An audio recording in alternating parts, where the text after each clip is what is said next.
Right now, the wet, squishy meat inside your skull is actively hallucinating a reality that includes the sound of my voice. Which is frankly kind of terrifying if you dwell on it too long. Oh, absolutely Wow. terrifying. I mean, the electrical storms firing across billions of your synapses right now are somehow translating invisible acoustic waves into a felt, lived experience. Right. And that actually brings us to the ultimate biological paradox of this deep dive. Because you, the listener, are currently using your consciousness to figure out how consciousness works. Yeah, it's like a television trying to, broadcast a forensic documentary about how its own pixels are lighting up. Exactly. It's this massive epistemological problem right out of the gate. And today we are tackling the architecture of subjective experience based on our source material. We're stepping into what is arguably the single most baffling phenomenon in the universe. It really is the ultimate closed loop, because think about it. You are the subject, the object, and the instrument of measurement all at the exact same time. Which science usually hates. Ooh, it despises it. Epistemology is just the study of how we know what we know, right? How we justify our beliefs. But when the tool you're using to investigate reality is the very thing you're investigating. You lose that objective distance. Exactly. You totally lose the objective distance that science relies on. You can't just put your own inner experience under a microscope and look at it. Which means, I think, we need to start by carving out exactly what kind of consciousness we're interrogating today. Because the word gets thrown around so casually in everyday life. It really does. People will say, I was conscious during the surgery, or, oh, that was a highly politically conscious decision. But we're looking at something much, much more specific here. Right. We aren't just talking about basic biological awareness. Like a sunflower, right? Yeah, exactly. A sunflower is, quote unquote, aware of the sun. It tracks it across the sky. But it's not having an experience. We are chasing phenomenal consciousness. Phenomenal consciousness. So the subjective experience itself. Yes. It's the difference between merely detecting a stimulus and actually feeling it. Look at a digital camera. It detects light perfectly.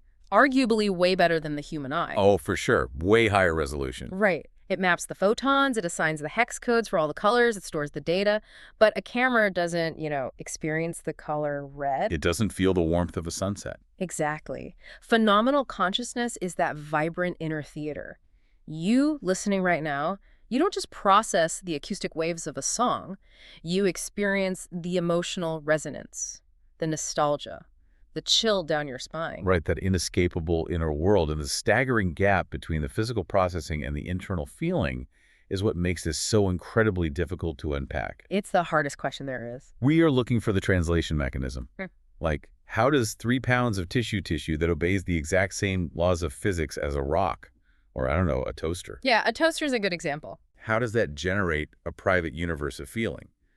But before we can even get to the how or the why, I think we really need to look at the mechanics of what is actually happening in our heads right this second. I agree, because to understand consciousness, you have to realize how surprisingly small it actually is compared to the rest of the brain's operations. Yes, this is one of my favorite concepts from the source material. We tend to conflate our conscious mind with our entire brain. We think our self is the CEO running the whole company, making every single decision. When in reality, it's totally not. Consciousness is much more like a highly restricted spotlight in a massive pitch black warehouse. A spotlight in a dark warehouse. So to map this out, researchers divide the phenomenon into 2 distinct dimensions, right? Awareness and wakefulness. Let's break those down because the mechanics are fascinating. Awareness is essentially the content. The thing being illuminated by the spotlight. Exactly. It's the specific item on the stage, seeing a tree, feeling a cramp in your leg, or even just mentally rehearsing an argument you want to have with your boss tomorrow. Okay, so that's the content. And the second dimension, wakefulness, is what? The level of the spotlight. Yeah, it's the intensity of the beam. It's a spectrum. At the very bottom, you have a comatose state. The bulb is essentially unscrewed. Right. Move up slightly, and you have deep, dreamless sleep. Move up again, and you enter REM sleep. Where things get weird. Very weird. Because in REM, wakefulness is low, but awareness of internal generated content like dreams is paradoxically incredibly high. Oh, wow. I never thought about dreaming like that. Yeah, it's a unique state. And then you hit normal waking consciousness. And even beyond that, you have hyper-aroused states. Like what, like panic? Panic, or even the acute focus of a flow state. Or deep meditation, states where the beam of the spotlight becomes incredibly intense and narrow. I want to stick with that spotlight analogy, though, because I don't think people realize how much of the warehouse is operating in total absolute darkness. It's a massive amount. Think about a refrigerator humming in the kitchen. If you're listening to this deep dive right now, you might have an appliance running nearby. Or maybe the AC is on. Right. Until I just said the words appliance running, you didn't hear it. But your auditory cortex was firing the whole time, wasn't it? Oh, absolutely. Your tympanic membrane was vibrating. The physical processing was happening continuously. It just wasn't placed on the illuminated stage of your awareness. It was in the dark room. Exactly. And it goes vastly beyond just ignoring background noise. I mean, the sheer computational volume handled by your unconscious mind is just staggering. Give me an example. What's it doing right now? Okay, right now, look at the autonomic nervous system. Your brain is currently regulating a respiratory rate by constantly monitoring carbon dioxide levels in your blood. Which I am definitely not consciously doing. Right, thank goodness you aren't. It's also adjusting the dilation of your blood vessels to maintain blood pressure. It is managing the complex biomechanics of your posture so you literally don't just flop out of your chair. It is parsing visual data, recognizing patterns, and even forming sudden emotional responses before you ever consciously register what you're actually looking at. All of that happens entirely in the dark. We've all experienced this, right? The classic highway hypnosis. Oh, yes. The driving analogy. You're driving a super familiar route, you just zone out completely, and suddenly you're pulling into your driveway with zero memory of the last 10 minutes. It happens to everyone. But your conscious spotlight was entirely focused on, like, this deep dive or a problem at work. So the terrifying question is, what was driving the car? It's a great question. Because driving isn't just a simple reflex like pulling your hand off a hot stove. You're calculating spatial geometry. You're predicting the momentum of other 2-ton metal objects around you. You're adjusting foot pressure based on the friction of the asphalt. Exactly. If my conscious self wasn't doing all that complex math, mechanically, what took over? What took over was a highly trained subnetwork, primarily involving an area called the basal ganglia. Okay, the basal ganglia. Yeah. See, when you first learn to drive, it requires intense prefrontal cortex involvement. Oh, yeah. White-knuckling the steering wheel. 10 and 2. Right. Your conscious spotlight is completely glued to every single pedal press and steering adjustment. It's exhausting. But as you repeat the action over and over, the brain does this thing called chunking. Chunking, so it just bundles the information. Exactly. It chunks these motor sequences and offloads them down to the basal ganglia and the cerebellum. And these deeper structures run the complex algorithm of driving entirely in the dark. So they don't need the spotlight at all. Not at all. They are perfectly capable of processing sensory input and executing complex motor outputs without bothering the conscious mind. Unless, of course, there's an anomaly. Like a deer jumping into the road. Precisely. The second a deer jumps out, the alarm bells ring, and the spotlight violently snaps back to the driving task. Okay, so the conscious mind is essentially just an executive summary. That's a great way to put it. It's the CEO getting a one-page report of anomalies, while the actual heavy machinery on the factory floor is run by middle management in the dark. That is highly accurate. The conscious workspace is totally bottlenecked. It can only hold a few items at a time. The unconscious mind, on the other hand, operates in massive parallel processing. It's handling millions of variables simultaneously. Okay, if the conscious spotlight is just this narrow, restricted workspace, what is physically happening in the wet hardware of the brain when something does get illuminated? Now we're moving from psychology to pure neuroscience. Right. We are hunting for the neural correlates of consciousness, the NCC. The physical footprints of an experience. Exactly. So what are we looking for mechanically? The search for the NCC is basically looking for the minimum neural mechanisms that are jointly sufficient for any one specific conscious experience. Meaning, like, when I see a red apple, what precise network of neurons must fire for me to have that subjective experience? Right. And we know it's not the whole brain lighting up at once. Because that would be a seizure, wouldn't it? Exactly. That's a grand mal seizure. Yeah. But we also know it's not just a single consciousness gland sitting right in the center of your skull. So there's no little man in a control room in there. No Cartesian theater, no homunculus watching a movie screen. So we look at the primary biological nodes.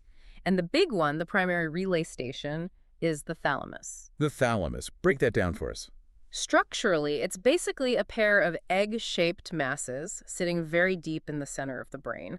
You can think of it as the ultimate sensory switchboard. Okay. With the exception of smell, every single sensory input, your vision, touch, hearing, taste, it all routes through the thalamus before it ever reaches the cerebral cortex. But it's not just a dumb copper wire, right? It's not just passively passing the signal along. Oh no, far more than that. It is actively synchronizing.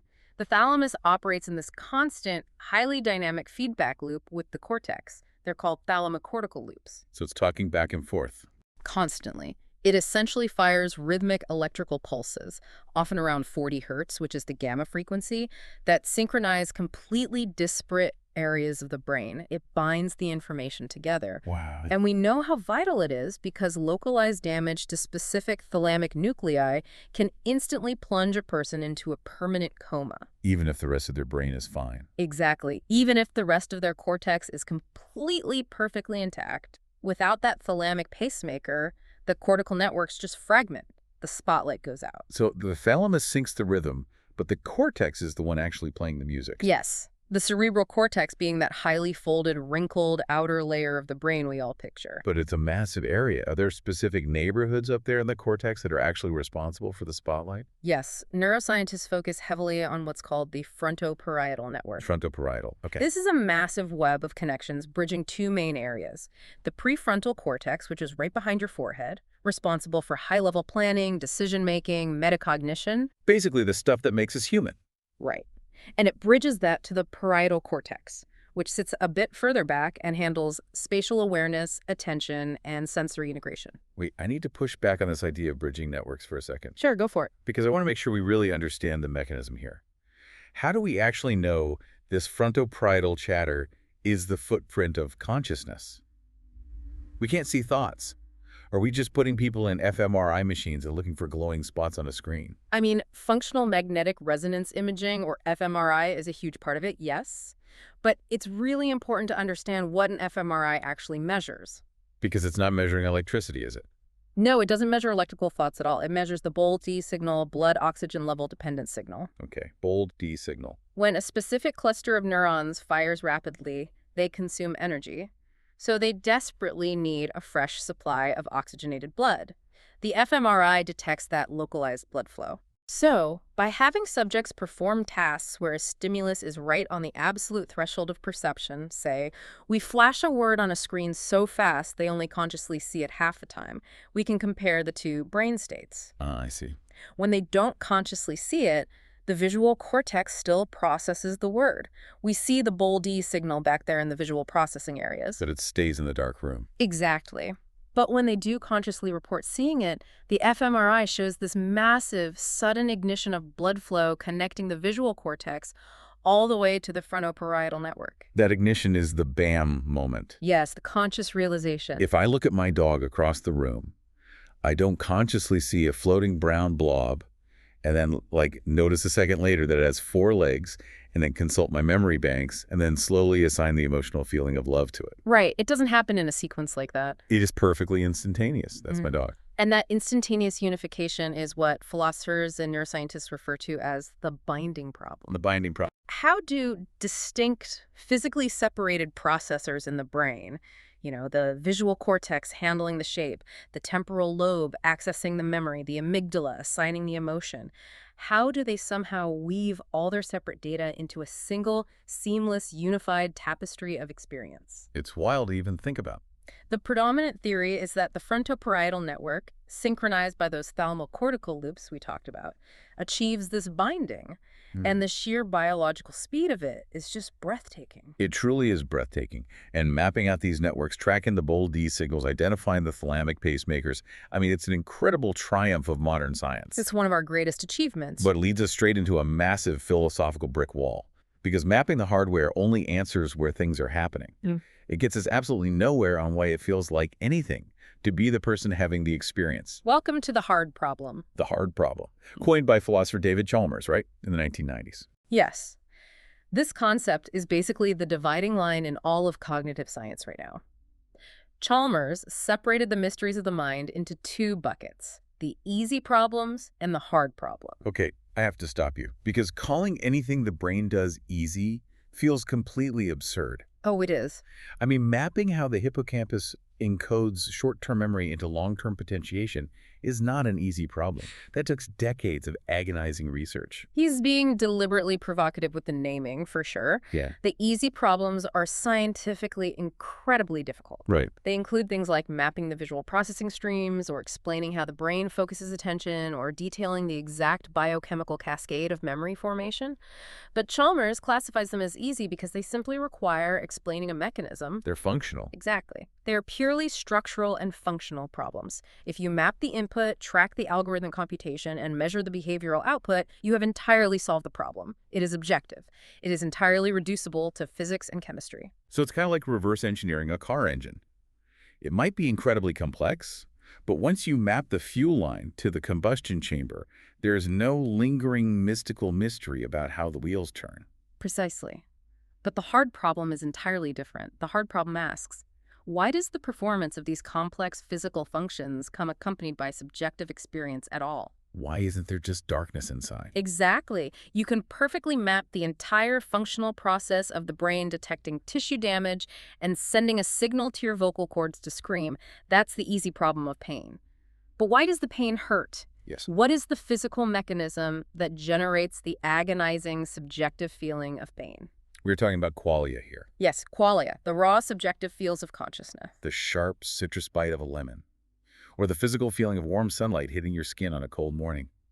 The specific metallic smell of rain hitting dry pavement. Science can perfectly map the chemical compounds of the lemon juice, the exact geometric shape of the receptors on your tongue, the action potentials of the electrical signals traveling up your cranial nerves, all the way to the neurons firing in your gustatory cortex. Which is the objective third-person explanation. Right. But absolutely nowhere in that chain of chemical and electrical equations do you actually find the subjective first-person taste of the lemon. The hard problem is explaining how physical, objective matter generates non-physical, subjective experience. I think the robot analogy from the text is the sharpest way to visualize this gap. It's a classic. Imagine we build a completely autonomous robotic vehicle. It has sensors perfectly calibrated to detect the exact wavelength of a red stoplight. Okay. It receives the photon data, processes it through its silicon chips, and applies the hydraulic brakes. The robot solved the easy problem of vision perfectly. Flawless. But the robot does not experience redness. It doesn't have an inner world. It is just computing syntax. So what is the magical step in human biology between the electrical activity of detecting a wavelength and the felt inner experience of seeing a beautiful red sunset? Well, I wouldn't call it magical, but the sobering truth here is that there's absolutely no agreed-upon mechanism in modern science to explain this gap. None. None at all. Zero. How does electricity become an emotion? How do sodium and potassium ions flowing back and forth across the cell membrane suddenly turn into the feeling of nostalgia? We are currently at a total loss. And because science hates a vacuum, brilliant minds across the globe have proposed radically different theoretical blueprints for how the mind might be bridging this gap, or at least how the mechanics of awareness function. And they are wildly different from one another. I want to spend some serious time unpacking the four major scientific theories attempting to crack this code. Let's start with theory number one, global workspace theory, or GWT, associated with Bernard Bars and Stanislaus Dehaene. So, global workspace theory is essentially the leading functionalist model of consciousness right now. It relies heavily on that theater analogy we discussed, but let's dive into the actual mechanics of it. Okay, take us to the theater. According to GWT, the brain is a massive collection of specialized unconscious modules operating in parallel. You have a module for facial recognition, a module for syntax, a module for balance. Most of the time, these modules operate completely in the dark, isolated from one another. So they're the backstage crew, just doing their job silently. Correct. But consciousness arises when information from one of these specific modules is selected and broadcast to the entire brain via a global workspace. It gets dragged onto the stage. Yes, and this workspace is thought to be instantiated by long-range pyramidal neurons connecting those prefrontal and parietal cortices we mentioned earlier. When a signal is strong enough, it gains access to this workspace and is globally broadcast. That specific act of brain-wide information sharing is consciousness. So to make this concrete, if I step on a sharp rock, Ouch. Right, ouch, my peripheral nervous system detects the damage immediately. The spinal cord processes the reflex to lift my foot. That is all backstage unconscious processing. Completely in the dark. But when that pain signal hits the thalamus and gets violently pushed into the frontoparietal workspace, it gets broadcast. And now, my memory network is aware of it and logs the location of the rock so I don't step there again. Right. My motor network is aware of it and causes me to hop on one foot. My language network is aware of it and causes me to swear profusely. The pain becomes conscious because it was shared globally. That is the exact mechanism GWT proposes. Information is unconscious when it's strictly local, and it becomes conscious when it's globally available. And it elegantly explains the bottleneck of consciousness we talked about. Why we can't multitask effectively. Exactly. Why you can't read a dense book and actively listen to a podcast simultaneously. The global workspace has limited bandwidth. Only one broadcast can essentially happen at a time. That feels highly intuitive, honestly. Yeah. But then we have theory number 2, which takes a radically different, almost purely mathematical approach. Yes, integrated information theory. IIT, developed by Giulio Tononi. This one gets incredibly dense. What is the mechanism here? IIT discards the workspace idea entirely. It doesn't even start by looking at the brain. It starts by looking at the fundamental properties of experience itself. Okay. Tononi argues that every conscious experience has two main features. First, it is highly differentiated, meaning your specific experience of a red apple is vastly different from billions of other possible experiences. Right. And second, it is highly integrated, meaning you can't separate the redness of the apple from its round shape in your mind. It's presented as a single, unified whole. Okay, differentiated and integrated. How do we actually measure that, though? This is where it gets math-heavy. IoT introduces a mathematical value called phi, represented by the Greek letter phi. Phi calculates the amount of causal power a system has over itself. It essentially measures how much the whole of a system is strictly greater than the sum of its parts. How does that work in practice? Well, if you have a system of interconnected nodes like neurons, Phi asks, if we mathematically cut the system in half, how much information is lost? Okay, I follow. If the system was just independent, isolated modules, cutting it in half loses nothing. Phi is 0. But in a highly interconnected system where every single part influences every other part, cutting it destroys the system's entire causal structure. That system has a very high phi. So under IIT, consciousness isn't a process of broadcasting on a stage. It is a fundamental property of a system's physical architecture. Yes. The brain has a massive phi value because its billions of neurons are incredibly integrated. Therefore, it is highly conscious. Exactly. But the implications of IIT are where it gets wildly controversial in the scientific community. Because of what else it implies. Right. Because if feel is just a pure mathematical measure of integrated information, then any system with a non-zero phi value has some degree of consciousness. Wait, I have to pause here. Are you saying that under IIT, an integrated circuit board or a sufficiently complex power grid, or like a thermostat, possesses a tiny fractional amount of subjective experience? According to the math, yes. Does this theory basically imply panpsychism? It absolutely implies a form of panpsychism, and many prominent neuroscientists fiercely critique IIT for exactly this reason. They argue it stretches the very definition of consciousness beyond any scientific utility. I can see why. Furthermore, practically speaking, calculating the precise phi value of anything more complex than, say, a nematode worm's nervous system is currently computationally intractable. We simply don't have the supercomputers required to map the total causal integration of the human brain. So IIT remains this brilliant but currently untestable mathematical framework. Exactly. It's conceptually fascinating, but practically stalled. Fascinating. Let's move to theory number 3, higher order thought theory, or HATI, associated with David Rosenthal. This shifts us away from physics and back toward cognitive psychology. Yes. HOT argues that basic sensory processing does not equal conscious experience. So seeing the thing isn't enough. Right. Your visual cortex can process a red stop sign perfectly, but that processing remains entirely unconscious in the dark until a second, higher-order mental state basically points at it. What do you mean by points at it? Like, is that metacognition? Essentially, yes. For you to consciously experience seeing red, you must have an unconscious thought about the sensory processing. You must have a higher order representation that essentially says to the brain, I am currently in the state of seeing red. The consciousness isn't in the raw visual data. It emerges from the brain's internal monitoring of its own states. It's like a security camera system. Oh, that's a perfect analogy. The camera out in the parking lot is the visual cortex, constantly recording data. But the data isn't conscious until the security guard sitting in the control room looks at that specific monitor and says, oh, I recognize that there's a car on screen too. Yes. 8OT requires that meta layer of observation. It does. It places the heavy burden of consciousness firmly on self-awareness and internal monitoring networks, which are likely seated in the prefrontal cortex. Which brings us to the fourth framework, which I know is having a massive moment in neuroscience right now, predictive processing, or the Bayesian brain hypothesis. This theory is wild. It entirely upends our everyday intuition about how perception even works. Oh, so? Well, normally we think perception is a bottom-up process. You open your eyes, photons hit your retina, the signal travels up to your brain, and your brain builds a picture of the outside world. Right. That feels like common sense. Predictive processing says this is entirely backward.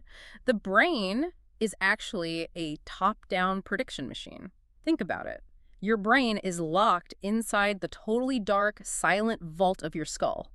It has absolutely no direct access to reality. Just getting electrical Morse code. Exactly. So it constantly generates a complex, hallucinated model of what it expects the world to be like right now, based on prior experience and Bayesian statistics. So wait, I'm not actually seeing the room I'm sitting in right now. I'm seeing my brain's best guess of the room. Precisely. You are experiencing a controlled hallucination. Your brain projects this prediction downward toward your sensory organs. The only time sensory data actually travels upward is when there is a prediction error. A prediction error, meaning when the world doesn't match the hallucination. And Let's ground this with an example from everyday life. If I'm walking down the stairs in my house in the pitch dark, my brain predicts exactly where the next step will be. I don't need to consciously feel around for it with my toe. The prediction matches the sensory input perfectly, and I walk down the stairs on complete unconscious autopilot. But imagine your brain predicts a step, and your foot hits empty air. Oh, the terrifying phantom step. Yes. You know that jolt of pure panic? Oh, absolutely. Your stomach drops. Exactly. That massive discrepancy between the brain's top-down prediction, expecting a solid step, and the bottom-up sensory data feeling empty space generates a massive prediction error signal. Okay, I see where this is going. Predictive processing theories suggest that consciousness is the process of updating the model to resolve these errors. When everything goes according to prediction, you operate unconsciously. You only become conscious of things when your internal model fails and needs active inference to correct itself. The friction between expectation and reality generates the spark of awareness. That is incredible. It's a very elegant theory. And these four theories, GWT, IIT, HOT-T, and predictive processing, they are all fundamentally trying to explain the baseline machinery of awareness. But I think we need to look at what humans actually do with that machinery. Right, because we take it much further. Because we have evolved this bizarre secondary layer of consciousness. Metacognition. Metacognition is literally thinking about thinking. It is the awareness of your own awareness. It is the ability to turn the spotlight inward and examine the stage itself, rather than just the actors on it. Right. While a dog is undoubtedly conscious of a squirrel and feels the intense thrill of the chase, the dog likely isn't lying awake at night thinking, why do I always chase squirrels? Is it a manifestation of my unresolved puppyhood trauma? Right. But humans do that constantly. We construct these elaborate, lifelong narrative identities. We time travel mentally into the past to feel deep regret. And we project into the future to feel anxiety about things that haven't even happened. We're uniquely burdened by it. What is mechanically happening in the brain to allow this narrative self to exist? For this, neuroscientists look very closely at the default mode network, or DMN. The DMN? The DMN is a widespread network of interacting brain regions that is highly active when you are not actively focused on the outside world. When you are just daydreaming or ruminating or thinking about yourself, the DMN is lit up like a Christmas tree on an fMRI. It's basically the neurological seat of the ego. Exactly. The autobiographical self. And what's endlessly fascinating to me is how easily we can manipulate or even completely shatter that ego. Human consciousness is incredibly complex, yes, but it's also astonishingly fragile. Very fragile. Altered states of consciousness prove that the baseline reality we experience every day is just one specific setting on a massive mixing board. Let's look at the spectrum of altered states. We already touched on sleep, where the brain shuts off external input but spins up a highly immersive internal reality. But what about anesthesia? How does a chemical cocktail just delete the self? Anesthesia is a profound tool for studying consciousness, actually, because we aren't just putting people to sleep, we are artificially inducing a reversible coma. Which is wild when you think about it. It is. Mechanically, many common anesthetics, like propofol, work by binding to GABA receptors in the brain. GABA is our primary inhibitory neurotransmitter. It slows things down. Right. By massively enhancing GABA, the anesthetic depresses neural activity, specifically uncoupling the cortex from the thalamus. It breaks that thalamocortical loop we talked about. Exactly. The pacemaker is silenced, the frontoparietal network completely loses its synchronization, the binding problem fails, and the unified conscious experience just shatters into isolated, silent fragments. The subjective experience is entirely eradicated. Entirely. Which is terrifying, but it proves the biological dependency of the spotlight. On the flip side of deleting consciousness, though, what about altering it through intense focus? Like flow states. Flow states are fascinating because they represent a state of hyperarousal and intense wakefulness, but they are accompanied by a massive reduction in metacognition. Meaning you stop thinking about yourself. Right. When a jazz pianist is improvising at a world-class level, or a surgeon is in the middle of a highly complex procedure, they often report that the self just vanishes. Transient hypofrontality. Spot on. Transient hypofrontality refers to the temporary downregulation of the prefrontal cortex. So the inner critic shuts up. Exactly. The area responsible for the narrative ego, the second-guessing, and the perception of time, it all takes a backseat. The brain allocates all its metabolic resources strictly to the sensor-motor networks executing the complex task.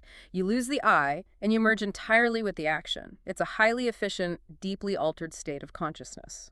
Which sounds very similar to what advanced meditators achieve, though they do it entirely without the external task. Very similar mechanisms, yes. They use internal focus to quiet the default mode network and dissolve the narrative EO, basically existing in a state of pure awareness without content. Just the spotlight, nothing on stage. Exactly. And if human consciousness is this malleable, if a chemical can turn it off entirely and a jazz solo can dissolve the ego, it really forces us to look outward.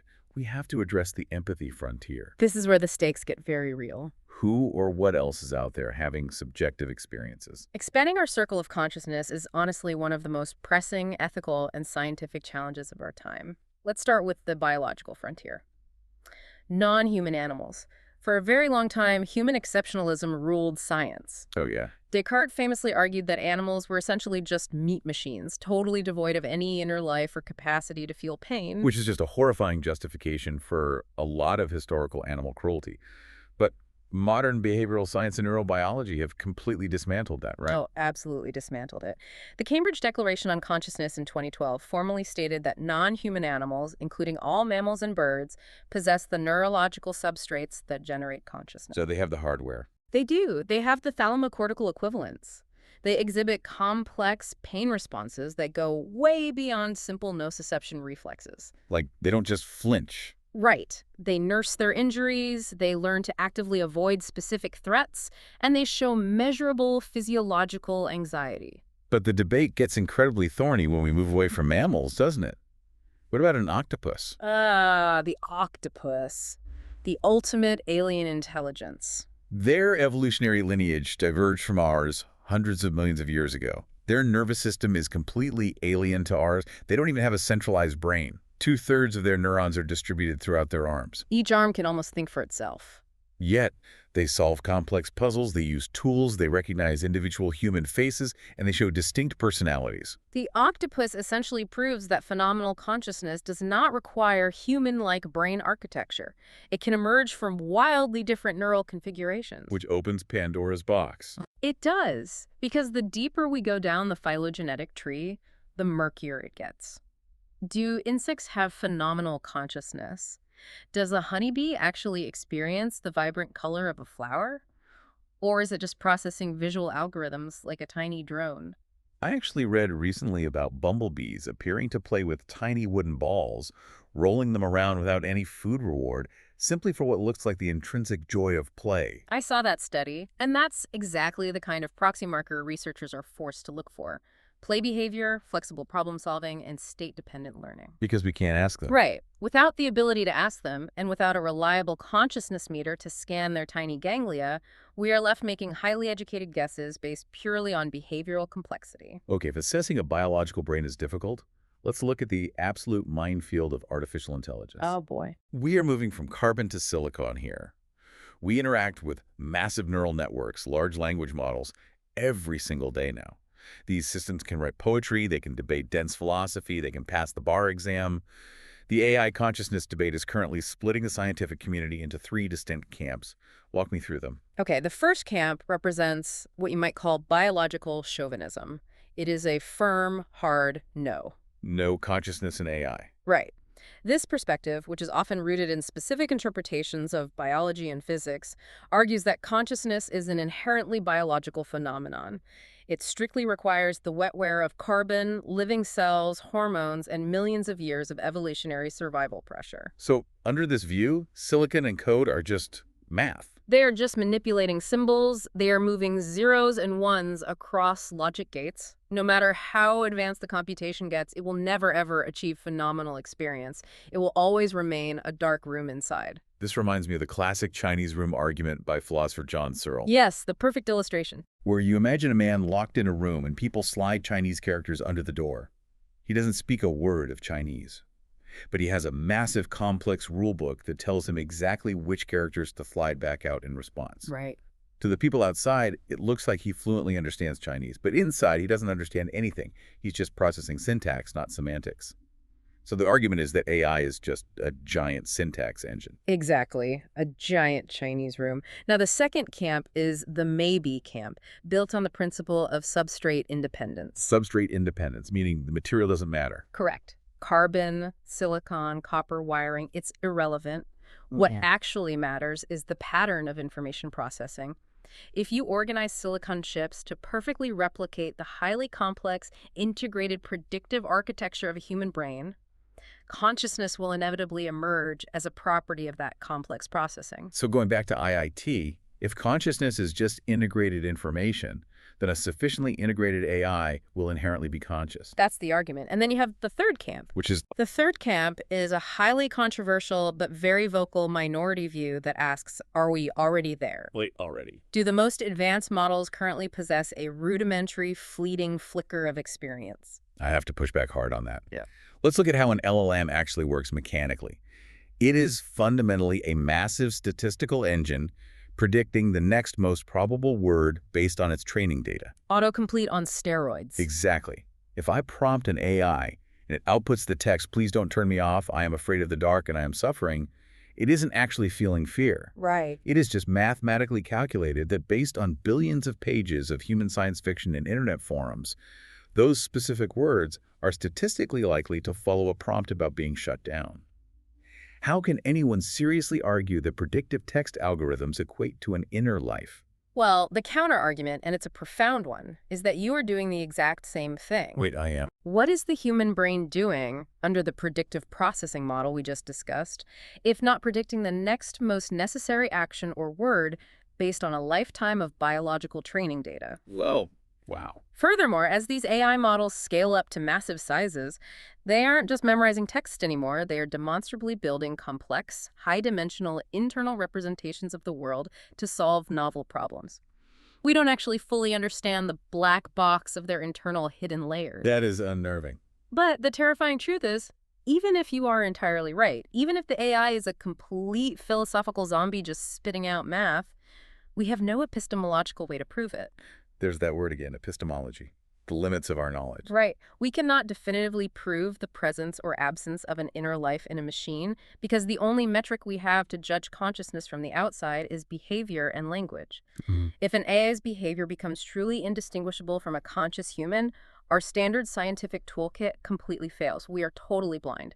And when empirical science hits a dead end like that, when the neuroscientists and the computer scientists just throw their hands up in the air, we have to call in the philosophers. They've been waiting for this moment. Because they have been laying the theoretical groundwork for these exact crises for centuries.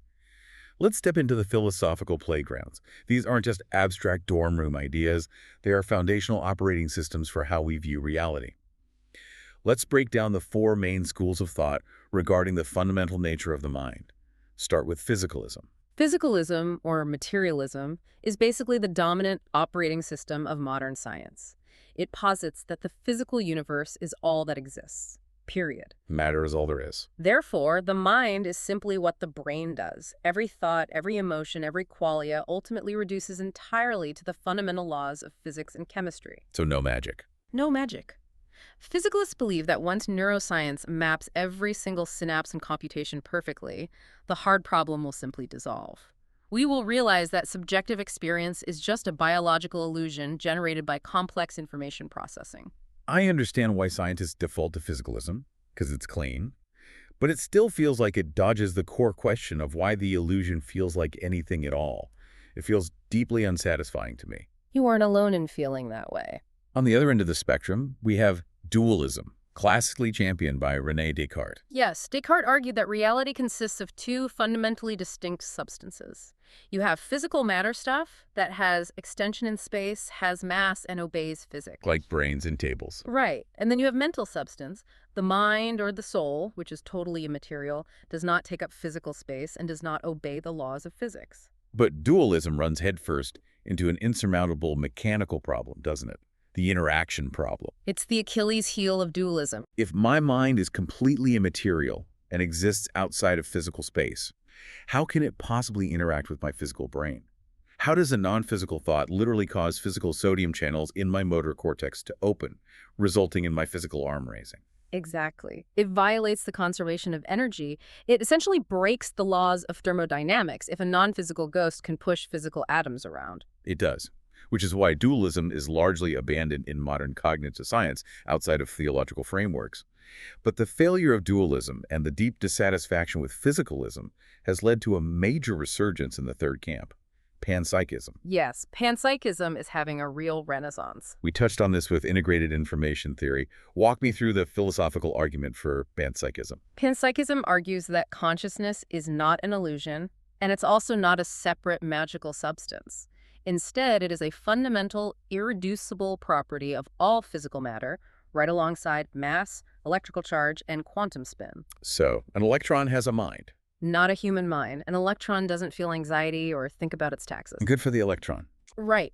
Panpsychists argue it possesses a microscopic, unimaginably primitive sliver of basic subjective experience, a proto-consciousness. Okay, proto-consciousness. And the argument goes like this. If proto-consciousness is built into the fundamental fabric of the universe from the moment of the Big Bang, then you don't have to explain how dead, blind matter magically gives birth to experience when it's assembled into a brain. Oh. The brain is simply a highly complex biological amplifier that weaves billions of proto-conscious particles into a single, unified human mind. That is wild.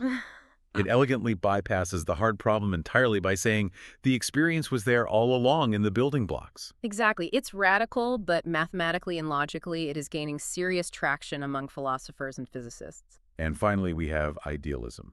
Idealism flips physicalism entirely upside down. It argues that physical matter isn't the fundamental building block of reality at all. Mind is. Mind is fundamental. Yes. Physical space, time, and matter are merely appearances or projections within a universal consciousness.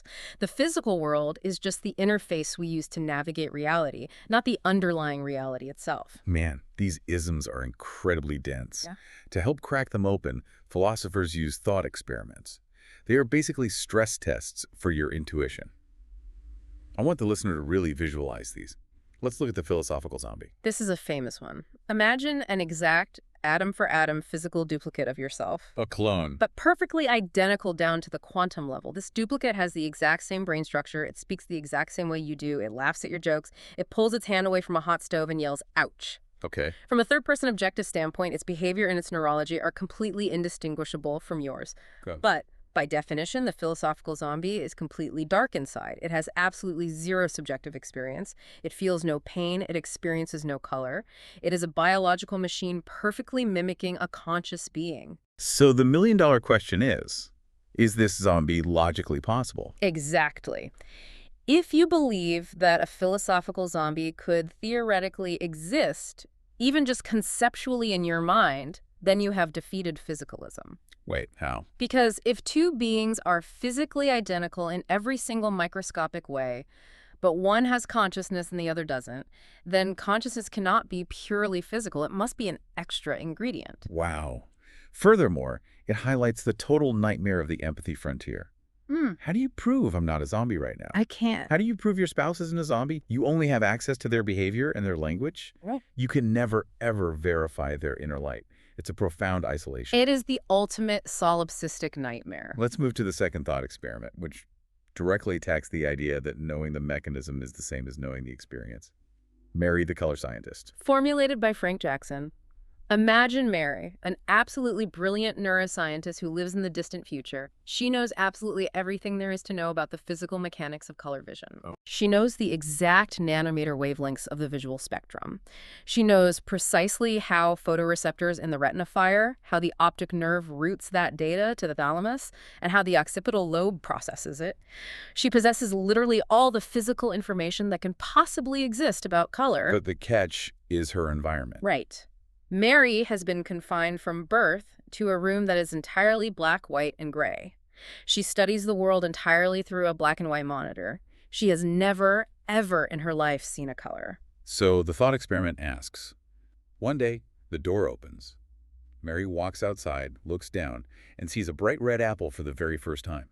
Does Mary learn something new? What do you think? It seems overwhelmingly obvious to me, yes. She learns what red actually looks like. And if she learns something new, then physicalism is incomplete. Because she already knew all the physical facts. Exactly. If Mary already possessed 100% of the physical facts about color, but she still learned a new fact upon seeing the apple, the phenomenal fact of what it feels like to experience red, then the phenomenal experience must be non-physical.